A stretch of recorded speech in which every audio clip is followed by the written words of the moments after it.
Hey everyone, welcome back to Sword of Mana. In the last episode, we found out exactly what the path before us is in order to get the Sword of Mana. So now that the path is clear, we're going to make progress in order to get to the Sword of Mana. Well, sort of. You'll see what I mean when we get going here. Like I said, Willie, let's hope that doesn't happen, but, you know.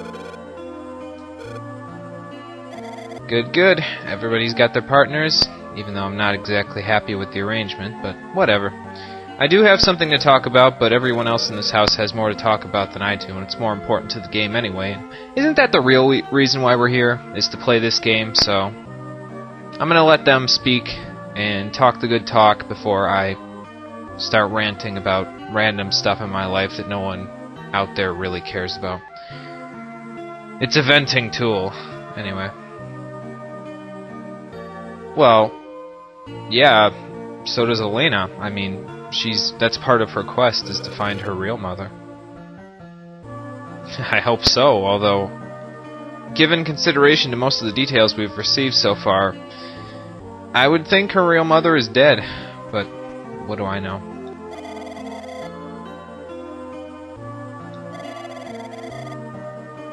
See, that's great and all, Lester, but that still doesn't tell us exactly how we're supposed to get to Lorimar.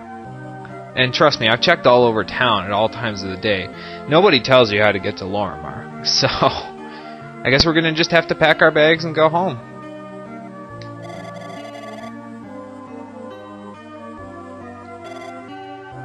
A song for his lover, Lady Medusa? Probably, considering what he said before that. Oh, I'm sure. It sounds like a great place to go on vacation or something, you know. Especially if it's that beautiful. I would imagine it's a good honeymoon spot. Duke and Elena. Huh? I want to consider it. Let's talk to Sella. Well, like I said, no. He's kind of... Yeah, there you go. See, Elena knows what's up with Bogard.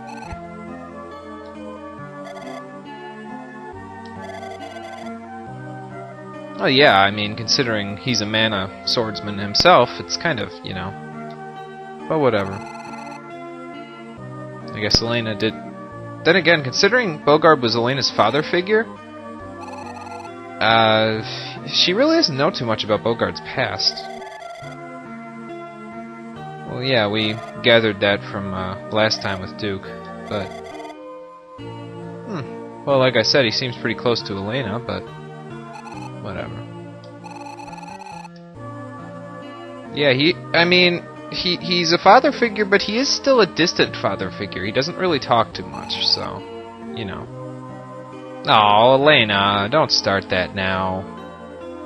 You haven't been a burden at all. No, he loves you like a daddy would. As I roll my eyes in the background. Why am I rolling my eyes? Well, I'm not going to tell you. That's why I'm rolling my eyes in the background, because he's so worried about her. Oh, I'm just rubbing it in. I wouldn't think less of him. He's a mana swordsman. If I thought less of him, I'd be thinking down on him, and that's what he has his sword for, to cut down the people that think down on him. Back to the birds. Still, I mean, like I said, I wonder what I wonder what the significance of the bird is. It's been, you know, in Grant's Castle, it's been in Miasma Glen, it's been at Devious Manor, and now it's been here. But there's really, like, it doesn't seem significant in any specific way. Anyway, let's talk to Cibba, since he's going to provide for us here of all of his knowledge on the subjects at hand. And again, let's just check what's next, just to make sure. I mean, we've already seen it, but... So, yep, we're heading to the Kingdom of Lorimar before we go anywhere else. Although, again, still doesn't explain how we're gonna get there, but, you know, we'll find a way. We'll just run around, find our way inside and out of the town. Maybe talk to someone about the Glass Desert. I'm sure that there's, you know, something out there that we can find. Whatever. Let's talk about the mana pendant.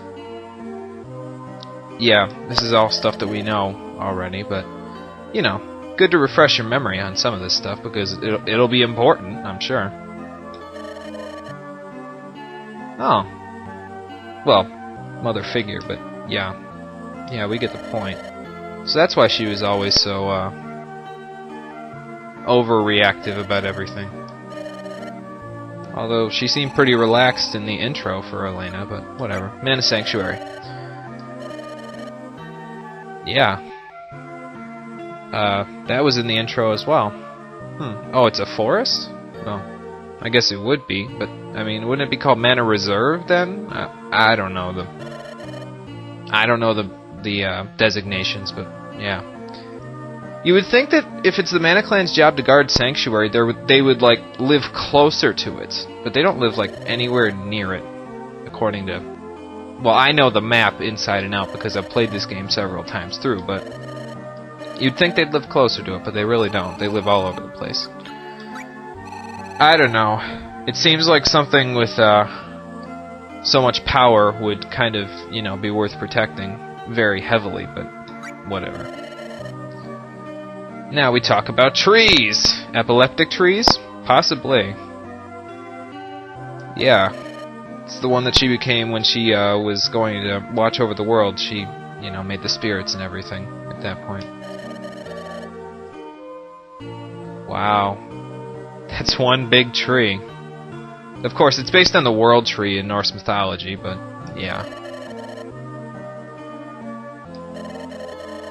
Whoa. What do you mean it withers and dies? Oh, I get it. That makes the whole story about Vandal makes so much more sense. We'll get to that in a sec. Wow.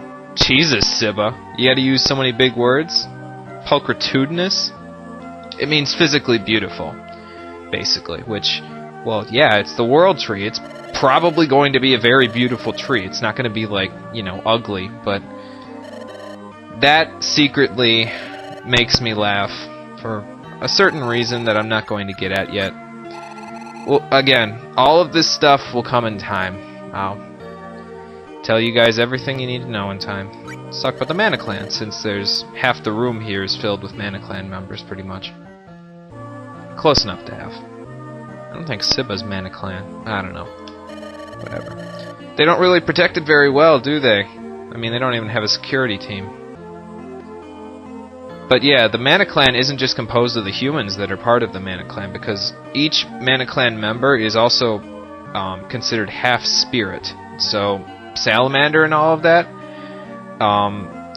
they're also part of the Mana Clan. So, and that's why people like Elena and Elise have a greater understanding of magic as a basic concept, because they are essentially connected to mana through their half-spirit blood. I guess you'd call it blood. I don't know. Through their half-spirit mana, but whatever. You get the point. So when the spirits were created, when the mana tree became a tree, when the mana gods became a tree, they she also created half-bloods that would serve as a tie between the spirits and the humans. And of course, being the stereotypical person that she was, the Mana Goddess made the guys physically strong and the girls magically strong and capable of speaking and sensing mana power and things connected to mana. So, okay, that makes sense. There is a lot of stuff to go through here, and I know that I'm taking up a bunch of time doing pretty much nothing, but I want to go through these. It's kind of like how it was on the airship. I want to go through these because it gives you some interesting backstory in the game that I feel like it doesn't explain a lot about the backstory. It's kind of just like, okay, so there's a situation and we need to take care of it. Let's not look at the past and worry about the future. But even though that's the philosophy that the game is standing behind, if you don't know where you're coming from, how are you supposed to know where you're going, right? So, Dark Age. You mean like the one that we were on earlier in the game? Dime Tower. Sounds interesting. Is it like the Tower of Salvation? No, probably not. Monster weapons. I mean, like the Cyclops that we fought? I'm pretty sure that's what he meant. Whoa. Well, that's not good. Yeah, but as we all know, by developing civilization, problems arise that cause, well, everyone to be miserable. Yeah, seriously. I mean, well, there you go. Because of the fact that there was more progress, more people decided to get into crime, and, you know, the crime rates rose, everything like that. And with the mana tree withering and dying and all of that stuff, there wasn't really any, above all law. There wasn't any real faith or anything like that, so the people kind of didn't have anything to hold on to.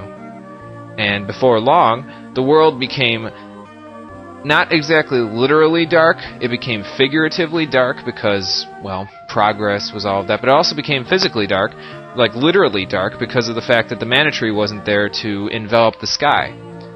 So, that was a problem. Now there is that more option there. And if you were on Duke's file, I'm fairly certain this more option isn't here, because there's only like, so there's something here, and it's like Julius, and it's like Vandal and Julius right here, and then it says go back in that blank space over there for where Elena has a blank space. So let's go to more here. Oh, these are interesting. Let's talk about the Sword of Mana, since, I mean, we have the whole legend from the intro, but really it is a legend. And I mean, legends are supposed to be well in a way true in these games, but that doesn't necessarily mean that we have all the facts about the legends. And she cast it away because it was too powerful. Or she cast it away because she knew it was too powerful, so she wanted someone to take it. Or she cast it away to... There's a million different ways you can take the story, essentially. But one thing is for certain. The Geminites, which there were 3 of, not including Cibba, took the sword at an earlier point in time before this game began, and used the sword, which had rusted. When the sword was held aloft before Vandal, it became restored, and the Sword of Mana was reborn once again. And he did so using hopes and dreams, or something like that. But, yeah. That's the story. So it must be true, right? Well, we'll find out when we get the Sword of Mana and see if we can activate it again. I wonder if there's just like an off switch or something on it. I mean, that wouldn't really make much sense, but it's just like, oh, wait a minute. It's like they're facing off against Vandal in the final battle, and then all of a sudden, Bogard talks to Granz, and he's like, oh, hey, did you see that switch on the side of the sword there? No, I didn't. It's off right now. Let me switch it to on. Whoa, I didn't know it would do this. I didn't have any idea. Here, hang on. Vandal, I'm going to test this out on you, okay? No, it's not okay. Okay.